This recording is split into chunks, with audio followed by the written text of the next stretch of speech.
नमस्कार जी। नमस्कार। और नरेंद्र भाई कैसे हैं आप? बस बढ़िया, थोड़ा अच्छा मुझे बहुत अच्छा लगा। मैं मशरूम के बारे में खोज कर रहा था काफ़ी दिनों से कि दिल्ली एनसीआर में कोई ऐसा फार्मर मिले जिससे कि मशरूम के बारे में इसको गहराई से समझा जाए। तो सबसे पहले तो मैं ये जानना चाहूँगा कि आपने बहुत अच्छे उत्पाद बना रखे हैं। आपने मशरूम की नमकीन बना रखी है, आपने मशरूम के कुकीज़ बना रखे हैं, और इतने सारे उत्पाद तो शायद मैंने अभी तक कहीं नहीं देखे मशरूम के जितने कि आपके पास हैं। जहाँ तक मुझे पता है कि आपके पास 50 प्लस उत्पाद हैं जो कि मशरूम से ही बने हुए हैं। तो सबसे पहले ना इसके बारे में हम इतिहास चाहेंगे कि ये भारत का है, चाइना का है, वियतनाम का, कहाँ का है, इसका भारतीय सनातन संस्कृति से क्या जुड़ाव है? नमस्कार किसान भाइयों, मैं नरेंद्र डागर, गांव ढासा, दिल्ली नजफगढ़ तहसील से मैं विक्ट्री मशरूम फार्म पे आप मित्र हमारे आए हैं और मशरूम के बारे में कुछ जानकारी लेना चाह रहे हैं। तो ये मेरा सौभाग्य है जो आपसे मेरे मुलाकात हुई, और 2-3 दिन से आप फ़ोन भी कर रहे थे, लेकिन टाइम की शॉर्टेज की वजह से मैं टाइम नहीं दे पाया, और आज आप आए तो अपन इसके खुल के बात करेंगे मशरूम के बारे में। जी। मेरी जो जर्नी है वो कहाँ से स्टार्ट हुई। एक्चुअली पेशे से मैं भी एक किसान फार्मर हूँ, और 2019 में मैं अपने कृषि विज्ञान केंद्र में गया था, जहाँ पे कृषि से रिलेटेड कुछ एक्टिविटी होती रहती है। कौन सा कृषि विज्ञान केंद्र? अपना केवी के जो यहाँ पे उज्जवा में हमारे यहाँ अच्छा, पे एक उज्जवा। संस्थान है, उसका एक ब्रांच है। वहाँ पे हम जितने भी किसान फार्मर हैं यहाँ के गांव के आसपास के, वो बीज दवाई और इससे रिलेटेड जितनी नॉलेज की बातें, वहाँ पे सीनियर डॉक्टर बैठते हैं, उनसे कंसल्ट करते रहते हैं। जी। तो वहाँ मैं एक बार गया तो मैंने वहाँ पे मशरूम क्लास होती देखी, तो मेरा इसमें इंटरेस्ट बढ़ा। और इसकी कुछ चीज़ें हैं जो मुझे अच्छी लगी कि एक फार्मर है आज के टाइम में, जितने ही फार्मर ज़्यादा बड़े लैंड वाले नहीं बचे, छोटे फार्मर हैं। जी। तो अब वो खेती करे या नौकरी करे, उसमें कंफ्यूजन रहता है। अगर वो खेती करते हैं तो नौकरी वो प्रॉपर तरीके से नहीं कर पाते, और नौकरी करते तो खेती को नहीं संभाल पाते, क्योंकि बड़ा एरिया होने के कारण लाइट की कुछ चीज़ें में प्रॉब्लम होती है, मौसम अनइवन होने के कारण जो खुले में जो खेती होती है उनमें ज़्यादा नुकसान होने के चांसेस होते हैं। जी। जी। ये एक इंडोर फार्मिंग है, इसको आप 12 महीने कर सकते हैं। और आज काफ़ी वैरायटी ऑफ मशरूम अब इंडिया में आ चुकी हैं, हमारे वैज्ञानिकों ने खुद ईजाद करी हैं।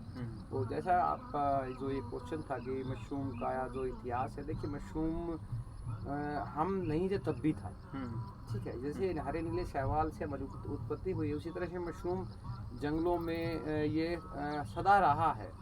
हमारे जो पुराने जो ऋषि मुनि हैं, उन्होंने इसकी गुणवत्ता को पहचाना और एक आम आदमी के इसके दायरे में इसको लेके आए। पहले इसको बड़े बड़े राजा महाराजा योद्धा वगैरह जो थे, वो जब बहुत ज़्यादा मेहनत करते थे, नॉर्मल खाने से उनकी प्रोटीन विटामिन की पूर्ति नहीं होती थी, इसलिए वो अपने खाने में मशरूम को भी ऐड करते थे। लेकिन कुछ समय मतलब पहले इंडिया में इसका रुझान आया है, लगभग आज से 50 साल पहले मशरूम को अच्छी तरह से इंट्रोड्यूस कराया है हमारे वैज्ञानिकों ने, एक आम आदमी पहुँच तक लेके आए हैं, क्योंकि ये एक फ्यूचर फूड है, क्योंकि इसमें सुपर फूड है जी। क्योंकि इसमें ये इसके हेल्थ न्यूट्रिशन वगैरह तो आप जानते ही हैं, हर जगह मशरूम का बस नाम ही बहुत है, और आप सभी जानते हैं कि इसमें जितना भी प्रोटीन विटामिन होते हैं वो सभी सब्जियों से, वेजिटेबल से, अनाज से ज़्यादा होते हैं। और दूसरे से कुछ बेनिफिट हैं जो स्पेशली मेरे को इसने टेक्स्ट किया अपनी तरफ में, कि इसको हमें ज़्यादा बड़े लैंड की ज़रूरत नहीं पड़ती। दूसरा इसका ये है कि आप तो इसको कवर्ड एरिया में आराम से कर सकते हैं, जिससे जानवर और मौसम की जो मार किसान को हर साल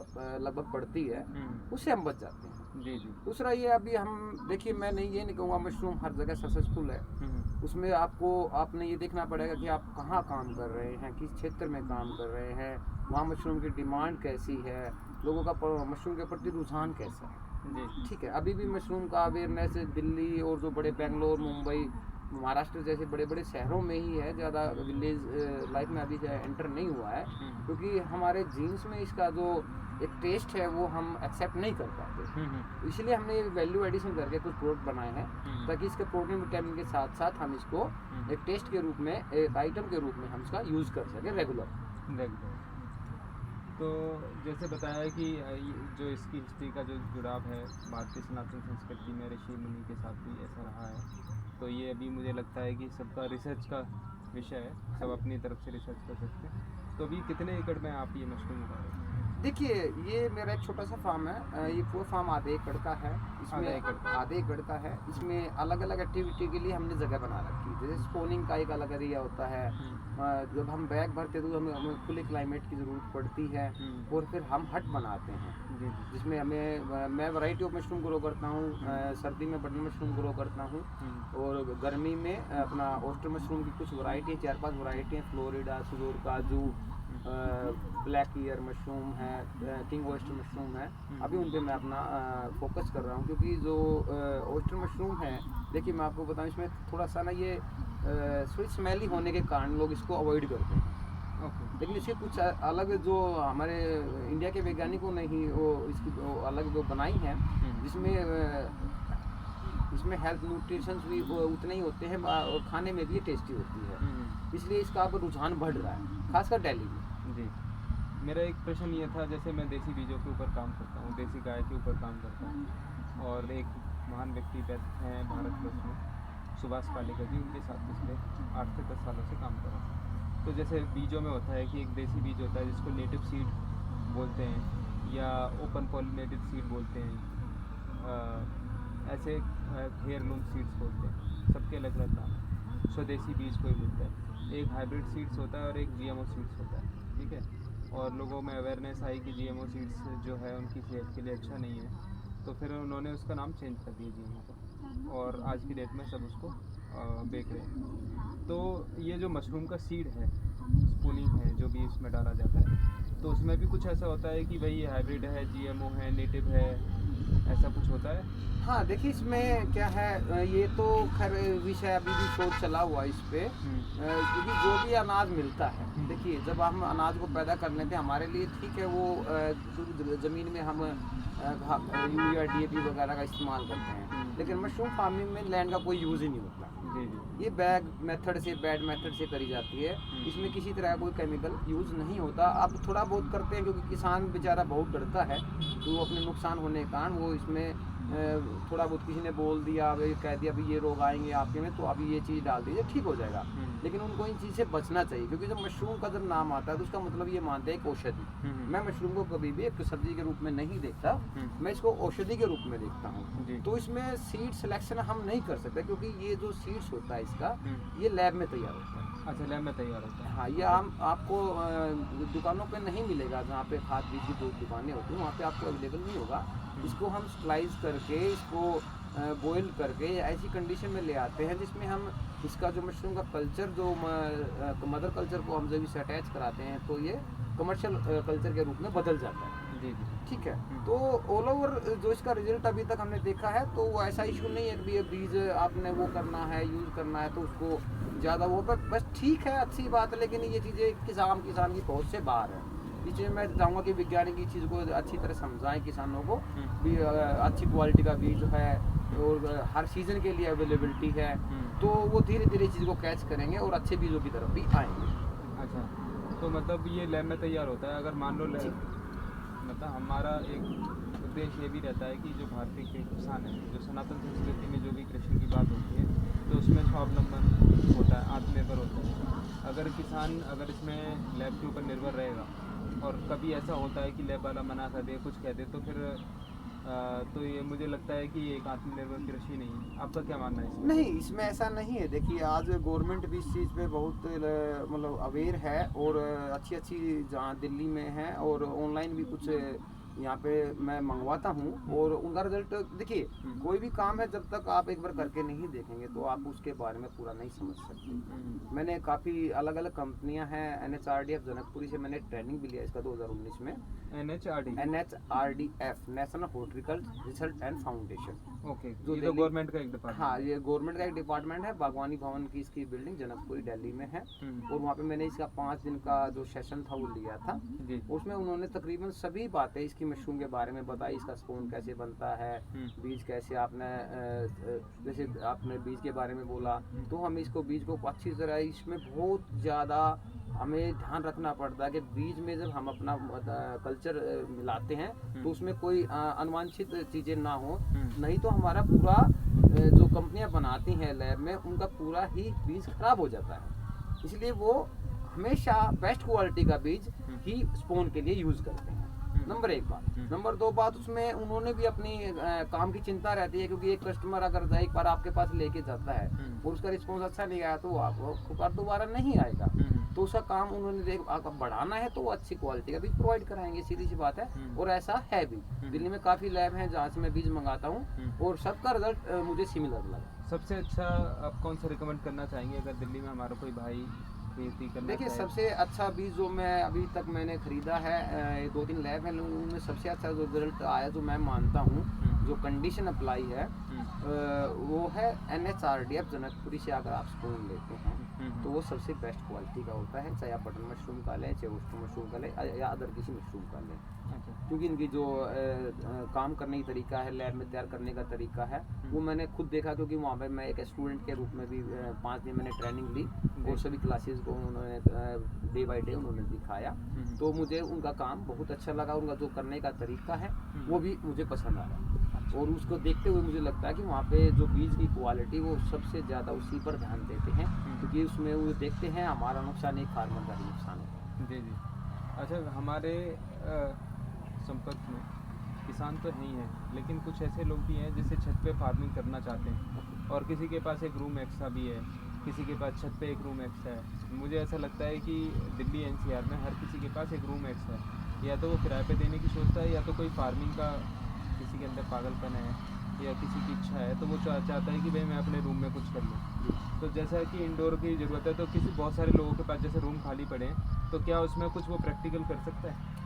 हाँ, देखिए, प्रैक्टिकल की जहाँ तक बात है, आप मशरूम को छत पे, घर के नीचे, आंगन में, खेतों में, कहीं भी आप मशरूम को कल्टीवेशन कर सकते हैं। अच्छा, मिनिमम क्या कॉस्ट आएगी अगर एक व्यक्ति को मैं कन्विंस करूं अपने पड़ोस में कि भाई तुम्हारे पास एक रूम खाली पड़ा है, ये आपके पास मतलब 5,000 रुपये में आप ऐसा कर सकते हो, तो कितना मिनिमम इन्वेस्टमेंट आ जाएगा जिससे वो अपने घर में ट्रायल करके कर ले, चाहे 2 बैग से करे, चाहे 5 बैग से करे, तो कितने मिनिमम उसे रुपए चाहिए? या कुछ लोग ऐसे ही चाहेंगे भाई बैग उठाया, अपने घर में टांग दिया, उसकी देख रेख करते रहे, पानी दिया और कुछ हो गया? देखिए, ऐसा है, मशरूम फार्मिंग 2 तरीके से होती है जी। एक फार्मिंग होती है सीजनेबल फार्मिंग, सीजनेबल, एक होती है इंडोर फार्मिंग। ठीक है। इसमें हम AC वगैरह लगा के चैम्बर बनाते हैं, उसमें हम वो क्लाइमेट देते हैं जो सीजनल फार्मिंग में हमें प्रकृति देती है। ठीक है, अगर आप सीजनेबल फार्मिंग करते हैं तो आप इसमें ज़्यादा खर्चा नहीं आना आपका, क्योंकि मौसम आपकी मदद करता है। आपने सिंपल कंपोस्ट तैयार करना है, या अब तो कंपोस्ट बनाया भी मिलता है,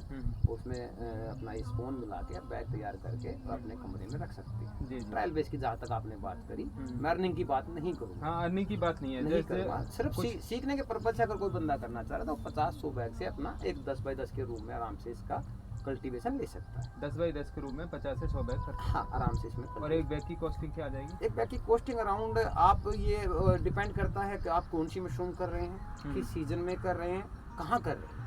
अगर हम देखिए, मान लीजिए मैं दिल्ली में बैठा हूँ, मेरे पास में काफ़ी लैब है मशरूम की, तो मुझे सीड्स भी अच्छी क्वालिटी का सस्ते रेट में मुझे मिल जाएगा। आप ऑनलाइन परचेज करते हैं तो आपको महंगा पड़ेगा।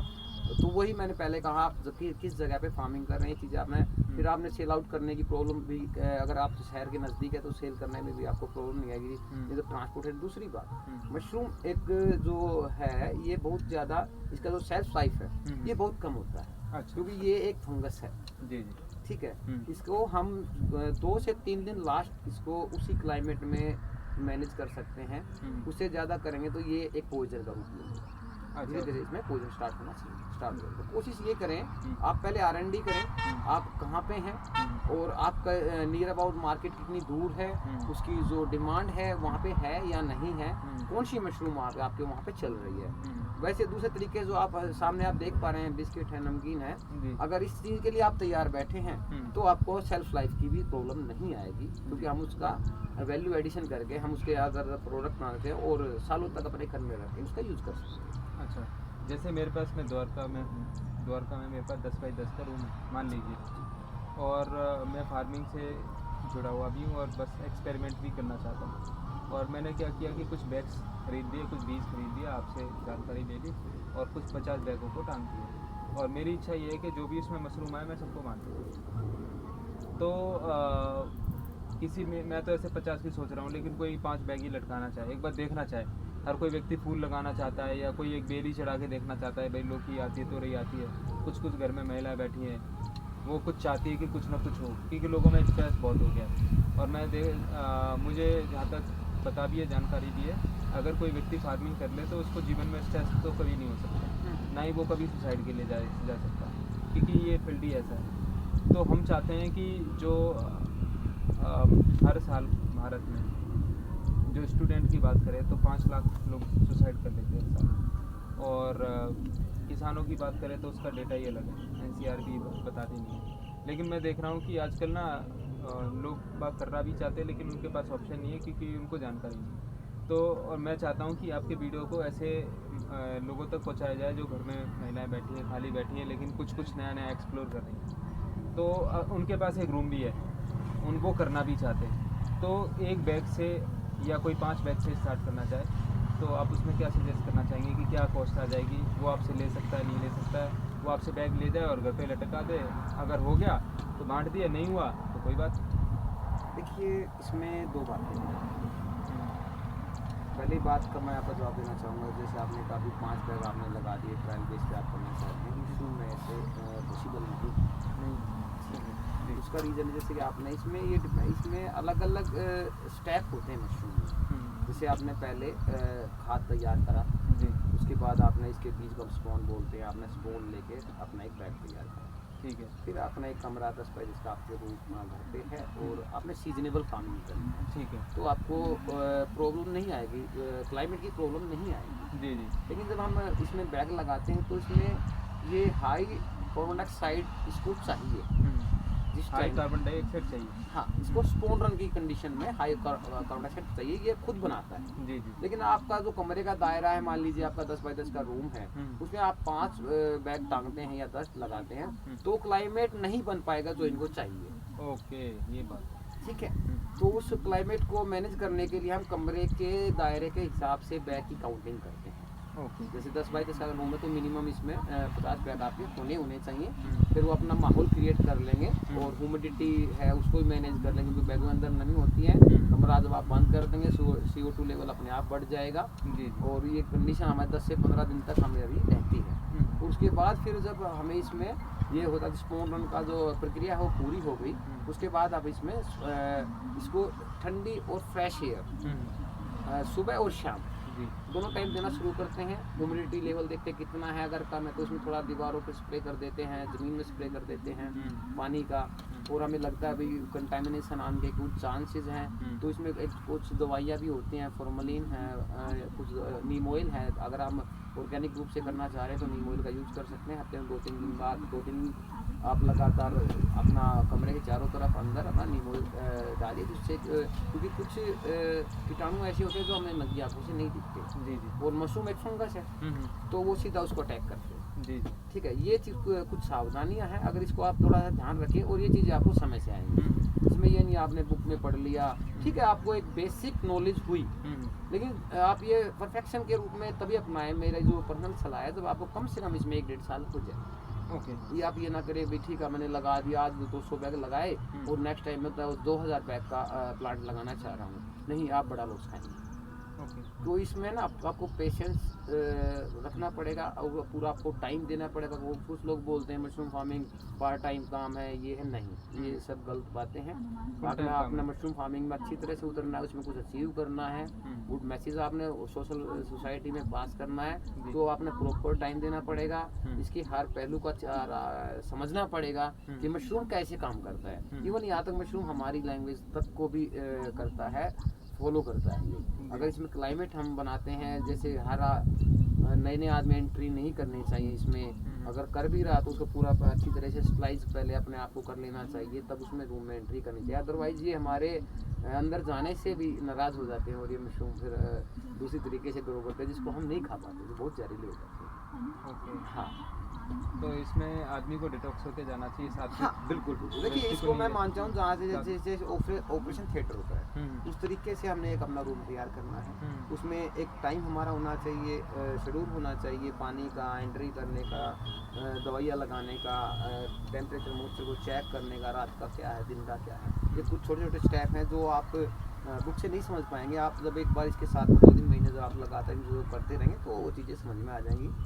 वो दूसरी बात आपने जो बताया कितने पैसे से कर सकते हैं, इसमें आप 4-5 हज़ार रुपये से मशरूम फार्मिंग शुरू कर सकते हैं। एक बैग की कॉस्टिंग अगर 100 रुपये आती है तो 50 नहीं, बैगों की ये 5,000। मैं आपको बताऊं, मैं यही चीज़ें सिखाता हूँ यहाँ पे। हम कॉस्टिंग को कई तरीके से नापते हैं। जी। भी हमने चीज़ें ले ली और बात खत्म। बैग ले आए, हमने लटका दिया, आप जो कह रहे वाटरिंग करी और उसके 1 महीने बाद हमें मशरूम मिल गया। ऐसा नहीं है, आपने एक छोटे बच्चे की तरह मशरूम का ध्यान रखना पड़ेगा। जी। छोटे बच्चे को जैसे एक माँ होती है, उसको ये पता होता है मेरा जो बच्चा है, डॉक्टर तो दवाई लिख देता है, लेकिन उस माँ को पता है अभी वो दवाई देने का समय है नहीं है, उसको तेज पंखे की हवा चाहिए, कूलर की चाहिए, उसको कुछ कपड़ा ऊपर रखना है या नहीं रखना है। तो ऐसा ही मशरूम के साथ हमने जो किताबों का जो नॉलेज है उससे अलग ये सीखने को मिलता है मशरूम के साथ से। इसका जो बैग का जो लुक वाइज है वो भी बदलता रहता है, कलर बदलता रहता है। उस कलर में जो डिफरेंट चीज़ें आपको लगे ये चीज़ें नहीं होनी चाहिए, क्योंकि हमने पढ़ा है और वो हो रही हैं, तो आपको उसमें हेल्प भी लेनी पड़ेगी, साइंटिस्टों से लेनी पड़ेगी, या जहाँ से आप ट्रेनिंग ले रहे हैं, या कि आपका दोस्त ऑलरेडी फार्मिंग कर रहा है उनसे बात हो, तब उसके अनुभव के साथ साथ आप अपना अनुभव बढ़ाइए तो बड़े आराम से। और इसमें सबसे बड़ी बात जो मैंने इसका बेनिफिट देखा है, आपको शांत माहौल में आप मशरूम फार्मिंग कर रहे हैं, आपका इसमें जब ये मशरूम निकलती है तो आपका मन खुश होता है कि आपने बगैर लैंड का यूज़ करे, सिर्फ बैगों में हमने एक ऐसा मटेरियल लगाया जिसको हम ये देखें तो भाई लैंड का ही चल रहा है सब कुछ। आजकल पूरे देश में केमिकल डल रहा है, ये डल रहा है, खाएं ना खाएं, तो हम अगर इस तरीके से करें। और मैं स्पेशली मैं अपने बारे में बताना चाहूँगा, मैंने जब क्लासेस स्टार्ट करी थी तो उस टाइम में मशरूम कल्टीवेशन में क्यों घुसा था, तो आपकी तरह मेरी थिंकिंग थी कि एक आज से 20-30 साल के बाद अगर ऐसे ही चलता रहा तो आप इधर ये धान की खेती देख सकते हैं, इसमें काफ़ी समय से पानी भरा रहा है और डर के कारण किसान इसमें DAP यूरिया यूज़ करते हैं। आप देख पा रहे हैं इसमें ऊपर से जिस टाइम है अभी इतना अच्छा मौसम है, बारिश अभी हुई है, रुकी है, उसके बावजूद भी मशरूम जो ये हमारे धान के जो पौध हैं इनमें वो एनर्जी आपको नहीं देख पा रहे हैं जो हरियाली दिखनी चाहिए। ऊपर से कुछ पत्ते खराब हो रखे हैं, तो धीरे धीरे जितना भी केमिकल बढ़ता जाएगा हमारी ज़मीन की जो कैपेसिटी है वो घटती चली जाए। लेकिन मशरूम इनके सबसे उलट है, आप जैसी भी लैंड चाहें वो प्रोवाइड कर सकते हैं, जैसा आप कंपोस्ट बनाएंगे वैसे आपकी मशरूम मिलेगी। तो मैंने क्या तजुर्बा किया है यहाँ पे, हमें इसमें फॉर्मोलिन, बावस्टीन, डेजीज, नोवान कुछ दवाइयाँ हैं जो नेसेसरी इसको मानते, क्योंकि ये थोड़ा सा कंटामिनेशन आता है तो मशरूम का सेट एंड साइज बदल जाता है। तो मैंने कुछ वीडियो निकाली, यूट्यूब से निकाली, कुछ अपना सर्च किया, पुराने जो समय के जो हमारे बुजुर्ग उनके सलाह मशवरा किया कि हम क्या फुली ऑर्गेनिक मशरूम कर सकते हैं, जो बिल्कुल ऑर्गेनिक, तो जो हम कह सके मेरे पास में कोई लाइसेंस नहीं है, फिर भी मैं ठोस हूँ अपनी जगह पे बोल सकता हूँ मेरी मशरूम फुली ऑर्गेनिक है। वो मैंने अब के सीजन में मैंने करा है और मैं उसमें सक्सेसफुल हूँ। बहुत अच्छी बात है। मेरा प्रश्न यही आने वाला था कि जैसे बताया कि गन्ने में कितना अच्छी अद्भुत एक चमत्कार दिया है प्रकृति ने, लेकिन आज की डेट में गन्ना में सबसे ज़्यादा केमिकल लगाया जा रहा है ना, और चीनी भी जैसे मीठी है उतनी जहरी भी हो गई है। और ऐसे ही मशरूम है, दिखने में बहुत अच्छा लगता है लेकिन लोग इतने केमिकल लगा रहे हैं। तो हमारा एक मित्र है अनुज बाजवा, अनुशासन के नाम से एक सेंटर चलाते हैं और वो हमेशा कुछ न कुछ नया इनोवेशन करते रहते हैं, और वो मुझे बताते भी रहते हैं कि कुछ इनोवेशन करना चाहते हैं, लेकिन वो चाहते हैं कि भाई अगर हम कोई भी काम करें तो वो पूरी तरह से प्राकृतिक होना चाहिए। तो ये जान के बहुत खुशी हुई कि आपने एक ऐसा खोज की है, या खोज नहीं कह सकते, ये चीज़ें देखिए मैं आपको बताऊँ, ये चीज़ें किसान को पता होती है, जी हर किसान को अपनी खेती के बारे में पूरा पता होता है। लेकिन आजकल जो एक डर का माहौल बनाया गया है कि आपने केमिकल नहीं डाला तो आपके इसमें एक दाना नहीं उगेगा या आपकी धरती बंजर हो जाएगी, और किसान एक इतना, मैं नहीं मानता कि उस पास पैसे का जो बैकअप है वो इतना कि अगर कि आपके खेत की 1 एकड़ ज़मीन को आप दाव पे लगा दें। किसान को तो जहाँ से बेचारा बुआई करना शुरू करता है कटाई से पहले वो इतना पैसा मार्केट से उठा चुका होता है कि वो अगर फसल नहीं आई तो वो कर्जे में जाएगा। ठीक है, वो एक जो बहका माहौल हमारे देश में बना हुआ है वो सबसे खतरनाक है। तो आप कहना चाहते हैं, आपका एक्सपीरियंस ये कहता है कि अगर ये डर का माहौल ख़त्म कर दिया जाए हाँ। जो कि मैनिपुलेशन के द्वारा बड़ी बड़ी कंपनी के द्वारा किया जाता किया जाता है। इसमें डार्क साइकोलॉजी का उपयोग होता है, इसको मैनिपुलेशन बोलते हैं। तो लोग बाग केमिकल मारना बंद कर देंगे। बंद कर देंगे। और उसमें गवर्नमेंट का ही बहुत बड़ा रोल है। अगर वो चीज़ों को अच्छी तरह से देखिए, जब तक आप जैसे यूट्यूबर हैं जो आप ये खोज करते हैं कि कहाँ पे कोई किसान एक खेती को अलग ट्रैक पे लेके जा रहा है, हमारी पुश्तैनी जो तरीके हैं उसी पे लेके जा रहा है। तो दूसरी बात है, प्रोडक्शन बढ़ता है, लेकिन आपने जैसा बोला हाइब्रिड बीज हैं ना, उनका खाने का टेस्ट है, खाली आपकी क्वांटिटी बढ़ी तो हुआ क्या, वो ठीक है। लेकिन आज भी देश में हमारे इतना भरपूर अनाज है कि हम दूसरे देशों को एक्सपोर्ट कर रहे हैं। तो क्या हम इस बात पे विचार नहीं कर सकते, जितना हम अपने और अपने बुरे समय के लिए बचा पा रहे हैं वो सारा अनाज या सब्जियां अच्छी हों। देखिए मंडी मैं आज तक, आप यकीन मानिएगा, मैं कभी मंडी के में मशरूम लेके नहीं गया, क्योंकि मंडी का मुझे पता है डिमांड एंड सप्लाई का खेल होता है। ठीक है, आप आज कितना भी 1 एकड़ में उगा लीजिए टमाटर का, जैसे आपने हाल देखा, एक बेमौसम की बारिश आई और उसने टमाटरों के रेट 100 से ऊपर कर दिए। तो एक्चुअली हो क्या रहा है, ये समझने की बात है। हो क्या रहा है, हो ये रहा है आप क्वांटिटी बढ़ा रहे हैं, इट्स ओके, लेकिन क्वांटिटी जब मंडी में पहुंचती तो रेट डाउन है। आप रेट डाउन, आप अच्छे, आपने बात तो वही पड़ी, आपका कॉस्ट बढ़ गया, आपने तो फर्टिलाइजर डाले उसी में, आपने क्वांटिटी बढ़ा ली, रेट आपने कम मिला, तो आप कहाँ स्टैंड कर रहे हैं? आप वही स्टैंड कर रहे हैं जहाँ पे एक नॉर्मल किसान अगर गाय की गौमूत्र का अपना जो ये आजकल बनाते हैं खाद हम बनाते हैं ये यूज कर लें, या हम खेतों में जंतरा लगा लें, उसको 2 महीने के बाद हम उसको दोबारा बहा दें, तो उससे ज़्यादा बेटर। और तीसरी बात, सबसे जो इम्पोर्टेंट फैक्टर है इसका ऑर्गेनिक फार्मिंग का, मैंने जो देखा है, मेरे पीछे जो लैंड है जो बची हुई, उसमें मैं कोई भी सब्जी अपनी है सीजनेबल वो करता हूँ। मैं इसमें जितना भी मशरूम खाद निकलता है वो सारा डाल देता हूँ, और मैं कोई केमिकल उसमें यूज नहीं करता। और मुझे फीडबैक मिला, क्योंकि मैं आपने जो लोकेशन देखी मेरे फार्म की, अच्छी खासी यहाँ पे डिमांड रहती मेरे पास में वेजिटेबल, लेकिन मेरा फार्म जो है थोड़ा सा पानी ये भर जाता है बारिश के टाइम में, तो इस टाइम में वेजिटेबल में नहीं ग्रो होता। आप यकीन नहीं करें, जिन्होंने मेरी वेजिटेबल खाई, टमाटर है, घिया है, तोरी है, वो उन्होंने कहा हमें आज ऐसा लगता है 30 साल पहले हमने ये चीज़ें खाई। इतना फर्क है। तो आपको पूरा विश्वास है कि बिना केमिकल की खेती हो सकती है, क्योंकि अपने उपयोग भी ये पूरा अगर मशरूम को हम सिर्फ ये ना देखें, मशरूम ग्रोइंग का सब्जेक्ट ना मान के, इसको हम एक जो हमारी श्रृंखला है जानवर से इंसान की, पौधों की, पेड़ों की, सभी जो श्रृंखला है उसमें मशरूम एक इम्पोर्टेंट पार्ट अदा कर सकता है। क्योंकि मैं इसमें गहराई से 5 साल से काम कर रहा हूँ। देखिए आपने अनाज खाते हैं, वेजिटेबल्स खाते हैं, फ्रूट खाते हैं, हमने क्या करा, हमने इसका कंपोस्ट तैयार किया। कंपोस्ट तैयार करके उससे हमने मशरूम ले ली, उसी कंपोस्ट को हमने अपने खेतों में डाल दिया। जब हम मशरूम खा रहे हैं तो हमें इतना अच्छा न्यूट्रिएंट्स वैल्यू मिल रहा है, तो वही न्यूट्रिएंट्स वैल्यू उस कंपोस्ट में अभी भी अवशेष के रूप में बचा हुआ है। ये बात तो आप मानेंगे। और वही जब खेतों में पड़ेगा तो उसको एक तरीके से गिरना पड़ता है, ऐसा नहीं कि थोड़ा सा उसमें जानकारी होनी चाहिए, एकदम नहीं गिरना चाहिए। एक साइड में कुछ समय के लिए उसको दबा के रखो, ताकि उसके अंदर जो चीज़ें खेती के लिए ठीक नहीं है, पौधों के लिए ठीक नहीं है, वो उसके अंदर खत्म हो जाए। ठीक है, वो फुल्ली ऑर्गेनिक आती है। आपका जो वर्मी कंपोस्ट है उससे भी 4 गुना ये ताकत हो। और तीसरी बात मैं आपको बताऊँ, इंटरेस्टिंग बात है ये, एक मशरूम है ऑयस्टर मशरूम, जो मैं स्पेशली यहाँ पे ग्रो करता हूँ।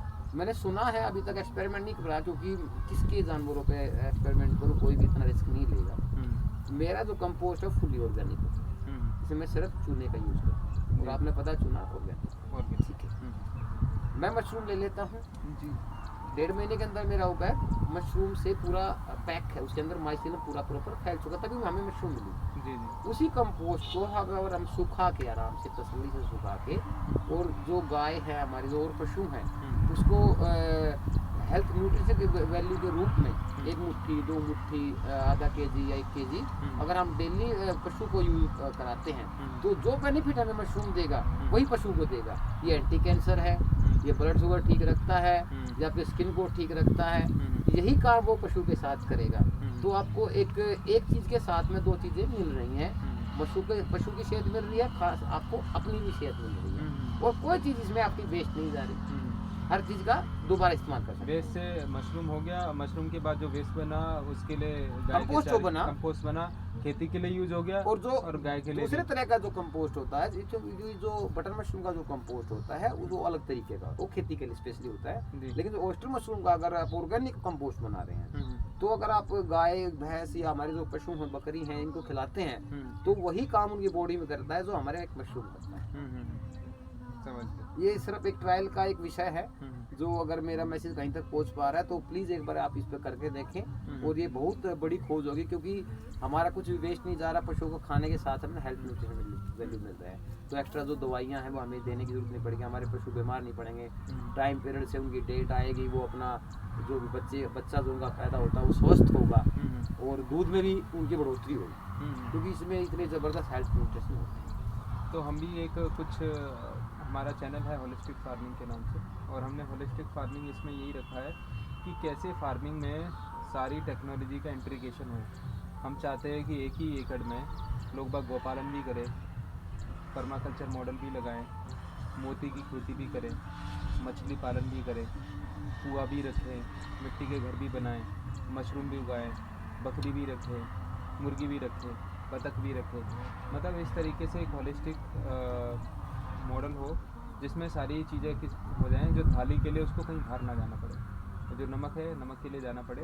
हम पूरा प्रयास कर रहे हैं कि एक आत्मनिर्भर मॉडल बनाया जाए जिसमें कि किसान को बिल्कुल भी आवश्यकता ना हो बाहर की मार्केट की। गांव का पैसा गांव में, हमारे गुरुजी कहते हैं कि गांव का पैसा गांव में रहेगा जब भारत आत्मनिर्भर और स्वावलंबी बनेगा। इसीलिए मैंने ये आपसे प्रश्न किया था कि जो इसका बीज है वो लैब पे निर्भर रहते हैं, कोई व्यक्ति अपने घर में नहीं बना सकता इसका बीज? हाँ, आराम से बना सकते हैं, बना सकते हैं। देखिए, मैं आपको वही बात दोबारा कहना चाहूँगा, किसान बेचारा आज के टाइम में इतना परेशान है, वो एक्सपेरिमेंट नहीं कर सकता। ओके, परेशान नहीं, आपने बताया इसका कारण डर है, और डर फैलाने का जो परेशानी जो परेशानी का कारण वो डर ही है। हाँ। क्योंकि उसको पहले से प्लानिंग कर रखी है, ये मेरी जो फसल आएगी मुझे उसके देने हैं, कुछ घर के लिए रखने हैं, कुछ पीछे भी अगर बात बनती है तो पहली बात तो बनती ही नहीं तो किसान फांसी क्यों खाए, क्योंकि सारा पैसा बेचारे का। अगर वो फिर एक्सपेरिमेंट जोन में जाता है, आपको पता है एक्सपेरिमेंट में तो चीजें ठीक भी हो सकती है और गलत भी हो सकती है, वो सामर्थ्य किसान के पास में नहीं है। इसलिए मैंने गवर्नमेंट का नाम लिया, बड़ी बड़ी संस्थाओं का नाम लिया, जो इसमें एक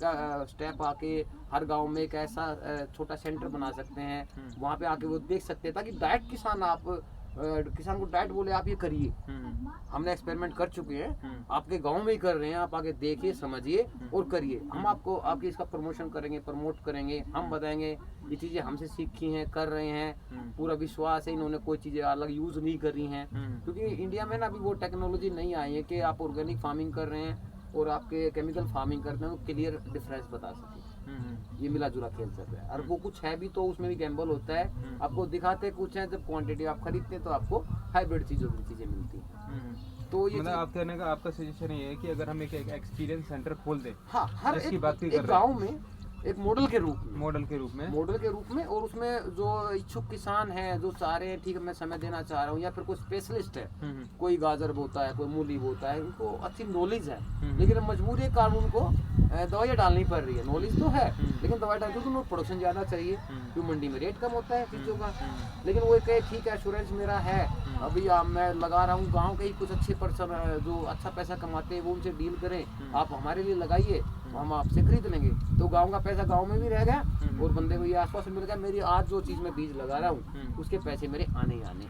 मतलब कहने का मतलब ये है कि आप समाधान ये कह रहे हो कि अगर एक एक्सपीरियंस सेंटर खोला जाए, और एक्सपीरियंस सेंटर में खोल के कॉर्पोरेट हो या गवर्नमेंट हो या कोई कंपनी हो, कोई ऑर्गेनाइजेशन हो, ये कोलैबोरेशन जो समाज में सहायता देना चाह रहा है, समाज में एक अच्छा मैसेज पास करवाना चाह रहा है। अभी मैं जो देखो भी मेरे देश के लोग स्वस्थ रहें, ठीक रहे, बच्चे अपन ना हो, तो एक एक्सपीरियंस सेंटर खोला जाए, वहाँ पे लोगों को ट्रेनिंग दी जाए, समझाया जाए, एक मॉडल प्रैक्टिकली खड़ा रहे, वहाँ वैल्यू एडिशन की कुछ मशीन भी आप मॉडल शुरू करें। देखिए हम ये गलत फहमी में रहते हैं कि लोग वक्त चाह नहीं रहे सीखना, लोग वक्त चाह रहे हैं लेकिन उनके पास में उनको ये नॉलेज नहीं कहाँ कैसे कब अपने टाइम मैनेजमेंट कैसे करें। तो देखिए कोई भी चीज़ अगर आपके पास है तो आदमी समय देगा और सीखेगा, और उसको ये पता लग जाएगा कि यार ऐसे करेंगे तो हमें पैसे बहुत अच्छे मिलेंगे, क्योंकि तो डिमांड है, बाहर कंट्री में भी डिमांड है, वो चीज़ों का वो खुल के नहीं आ पाता।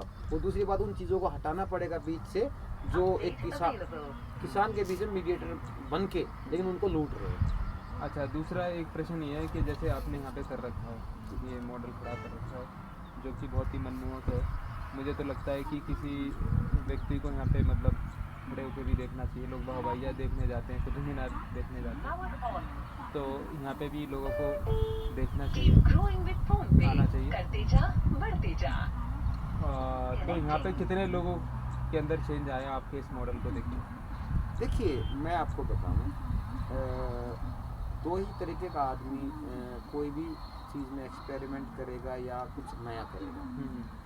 या तो जिसके अंदर लालसा है, जिज्ञासा है काम करने की, या जिसके पास में पैसा है और समय है कुछ नया करने का, जैसे अमीरों के शौक होते हैं, कुछ नया करके देखते हैं। या कि जैसे आपने बताया भी, आपने इस लाइन पे काम कर रहे हैं, काफ़ी सालों से कर रहे हैं, ये जिज्ञासा है। लेकिन एक मजदूरी वाला किसान जिसको बस ये टारगेट रहता है, मुझे ये उगाना, ये करना, अपने बच्चों का ख्याल करना, वो चीज़ नहीं हो सकती। और लेकिन जब उसको ये चीज़ें पता लगेगी कि ये चीज़ें मैं भी खा रहा हूँ, बाहर का आदमी खा रहा है, तो मेरे परिवार में प्रॉब्लम क्रिएट होगी।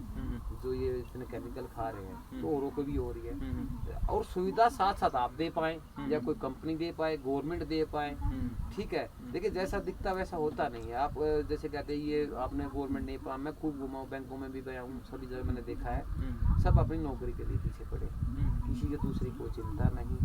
मैं आपको बता दूँ, बहुत कम ऐसे आदमी हैं जो ये अपना करके ये चीज़ें बताते हैं कि आप हम आपका साथ देंगे, आप इस लाइन पे चलें, ठीक है। एक नॉर्मल किसान को आज भी डिजिटल इंडिया हुआ है, लेकिन आज भी किसान उस लेवल पे नहीं पहुंच पाया है कि वो किसी तरीके से बैठ के डॉक्यूमेंटेशन पूरा करके अपने काम को इस तरीके स्टार्ट कर सके।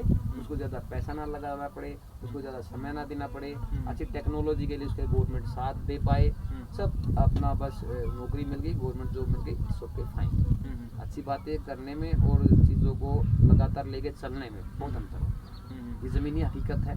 हम दिल्ली में बैठे, इतने बड़े शहर में बैठे, देश की राजधानी में बैठे हैं। जब यहाँ आप एक बार R&D करिए, कुछ किलोमीटर अंदर चले जाइए, हरियाणा यहाँ से स्टार्ट हो जाता है, तो आपको ये दिल्ली के कल्चर में, हरियाणा कल्चर में ही चेंज मिल जाएगा। लाइट का इशू दे दिए गवर्नमेंट की तरफ से है, गवर्नमेंट हरियाणा ही लाइट प्रोवाइड करा रहा है, और वहीं पे लाइट की सबसे बड़ी समस्या है। क्या उसको राजधानी बनाने के बाद लाइट देंगे आप?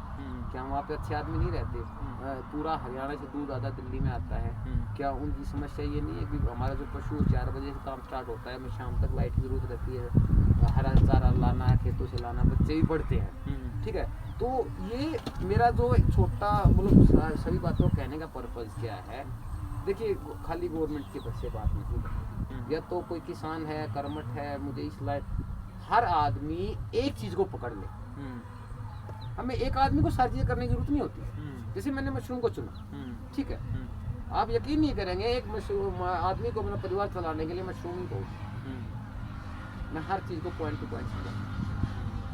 जैसे आपने बात करी भाई पशु रखने, एक आदमी अपना पशु रख लेता है, ठीक है, मशरूम अपने सेल करके अपने कुछ आमदनी कर लेता है, बिस्किट नमकीन करके आप उससे लाइफ बढ़ा सकते हैं, लंबे समय तक आप उससे अपनी अर्निंग कर सकते हैं। उसके बाद फिर आपने नेक्स्ट स्टेप लिया, वही आपने जैसे हट लगा ली, तो उसमें जो खाली टाइम है उसमें मुर्गी पालन भी कर सकते हैं। कवर्ड एरिया उसी की जरूरत होता है, इसको भी कवर्ड। अच्छा, कितना खर्चा आ जाता है हट बनाने का? देखिए, वो डिपेंड करता है आपके ऊपर। जो नॉर्मल जैसे जो आपने बना रखी है उसी का, ये जो आप देख रहे हैं, मैं कहना 50,000 में तैयार हो जाएगी। अच्छा, एक रूम का कितने, जो आपने बना रखा है पीछे, कितने बाई कितने का? ये है मेरा 10 बाई 15 फीट का। अच्छा, कितना खर्चा आ गया उसको एक बनाने की? उसमें मान लीजिए 40,000 रुपये, अगर आप अच्छी तरह से मैनेज करते हैं। 40,000। अगर आप लेबर को डालें तो उसमें आप ये मान लीजिए 25-30,000 रुपये में आपका अच्छा। हाँ, मतलब ये 30 से 40,000 रुपये एक आ जाएगा। और उसके बाद उसमें कितने बैग लग जाएंगे? बैग में उसमें आइडिया 100 बैग 100 बैग लग जाएंगे। 100 बैग लग जाएंगे। एक बैग का खर्चा आपने बताया 100 रुपये। 100 रुपये बटन मशरूम की बात, बटन मशरूम, मैं बटन मशरूम की बात कर रहा हूँ। अगर आप ओस्टर मशरूम की बैग की बात करेंगे तो इसका जो बैग का साइज होता है 14 बाई 20 भी हो सकता है, 16 बाई 20 भी हो सकता है, चौड़ाई लंबाई मिला के, तो उसकी कॉस्टिंग जो आती है 30 रुपये। 30 रुपये? हाँ जी। अच्छा, तो अगर ऑयस्टर के लिए करेंगे तो 30 रुपये, बटन के लिए करेंगे तो 100 रुपये। हाँ, अगर 100 आ गया तो 100 इंटू 10,000 रुपये हो गया, तो 40,000 रुपये का ये आपकी झोपड़ी हो गई, 10,000 रुपये का ये हो गया, 50,000 रुपये, और बाकी आपकी मेहनत। बाकी और कितने दिन में आ जाएगा प्रोडक्ट? देखिए, इसका पूरा जो बटन मशरूम की बात करते हैं, जो आपने बटन मशरूम की बात शुरू करी, इसमें 72 डेज का ये पूरा कंप्लीशन साइकिल होता है।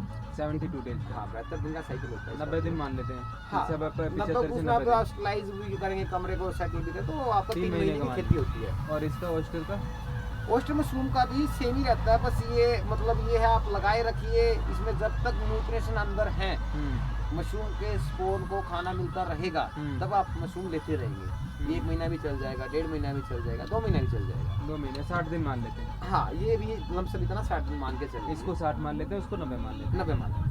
हैं। और कॉस्टिंग इसमें ऑयस्टर में कम आएगी क्योंकि 30 रुपये का बैग है तो 30। इसमें कंपोस्ट जो आप तैयार करते हैं वो 2 दिन में तैयार होता है, अच्छा 2 दिन और में। जो बटर मशरूम आप जो कंपोस्ट तैयार करते हैं उसमें लगता है 1 महीना। तो ऑयस्टर का मार्केट में रेट किसका ज़्यादा है, ऑयस्टर का या मटन का? ओस्टर मशरूम ज़्यादा। देखिए, इसका मैं आपको बताऊं, ओस्टर मशरूम अभी तो लोग जानने लगे, ठीक है, लेकिन इससे पहले कोई बिल्कुल नहीं जानता था। जबकि ओस्टर मशरूम बटर मशरूम से लाख गुना अच्छी है। मैं ये नहीं कह रहा मैं खेती कर रहा हूँ इसलिए अच्छी है, नहीं। Easy to grow, easy to eat, और कोई वेस्टेज नहीं। हाँ, इसका एक साइकिल है, उसका इतना भी चीज़ आपकी नहीं बचेगी। तो ये ऑयस्टर मशरूम पे ही जाना चाहिए। हाँ, इस पे ही जाना बस चाहिए। मटन मशरूम मार्केट में ज़्यादा आ गया, दिखने ज़्यादा लग गया तो लोग। देखिए, इसमें हर चीज़ की एक अच्छा गुण होता है, एक थोड़ा सा कम अच्छा गुण होता है। बटर मशरूम का अच्छा गुण क्या है, ये खाने में बहुत ज़्यादा पॉपुलर है, मतलब थोड़ा सा लगता है कि जैसे कि लोग बाग नॉन अंडे की तरह हाँ ले रहे हैं। ये एक्चुअली साउथ की रेसिपी। हाँ, ओस्टर मशरूम साउथ में ज़्यादा ग्रो होता है, क्योंकि वहाँ पे समुंदर है, मॉइस्चर है, तो क्लाइमेट कंडीशन इसके अनुसार वहाँ पे होती है, तो ये वहाँ पे आसानी से 12 महीने वहाँ पे खेती होती है, और वहाँ पे ज़्यादा क्रेज है खाने का। अच्छा, वहाँ पे क्योंकि मैं यहाँ महाराष्ट्र में भी, मैं पुणे में मेरी 1-2 क्लासेस चली हुई हैं, तो वहाँ से मेरी बातचीत होती रहती है। वहाँ पे बहुत ज़्यादा क्रेज है, इवन बटर मशरूम से भी ज़्यादा लोग वहाँ पे पसंद करते हैं। इसका अचार डालते हैं, हाँ, इसको फ्राई करके रख लेते हैं, सन ड्राई करके रख लेते हैं, तो ये इनका एक लाइफ का हिस्सा बन चुका है। तो दूसरी बात, उनको ये सस्ते में पड़ रहा है, वो उस हिसाब से ले रहे हैं। उनको ये भी पता है कि इसमें कितनी ज़्यादा ताकत है, उसका एक फ़ायदा मिलता है, वो सली से हमें शरीर से फिट है, साथ में अपने नहीं। ठीक है, तो हम दर्शकों से कहना चाहेंगे, जो भी हमारे दर्शक हैं सभी को नमस्कार, कि वो दिल्ली एनसीआर में नरेंद्र जी से मिल सकते हैं। नरेंद्र जी का आपको नंबर मिल जाएगा। अगर आप अपने यहाँ पे इंस्टीट्यूट में, स्कूल में, कॉलेज में, RWA में, NGO में किसी तरह की क्लासेस चाहते हैं तो वो आके अपनी क्लासेस भी दे सकते हैं। और इनका जो कार्ड है, जो इनका कार्ड है वो भी शेयर कर दिया जाएगा, विक्ट्री मशरूम फार्म के नाम से। इनका यूट्यूब चैनल भी है, इंस्टाग्राम पर भी है ये, और इनके कार्ड की जो भी डिटेल्स हैं वो सब शेयर कर दी जाएगी आप सबके साथ। और हम चाहते हैं कि इसकी सब लोग अवेयरनेस लें, जिनके पास भी रूम खाली पड़े हैं, घर खाली पड़े हैं, गांव में खाली पड़े हैं। सब लोगों के पास, अक्सर जो दिल्ली में रहते हैं उनके पास 2-2 घर तो हैं, कहीं बाहर ज़मीनें पड़ी हैं, और कुछ खंडर घर पड़े हैं, तो वहाँ पे इन छोटी छोटी चीज़ों का एक्सपेरिमेंट कर सकते हैं। और मुझे लगता है कि इस क्षेत्र में एक बहुत अच्छी क्रांति आ सकती है। आप सबका सहयोग चाहिए। नमस्कार।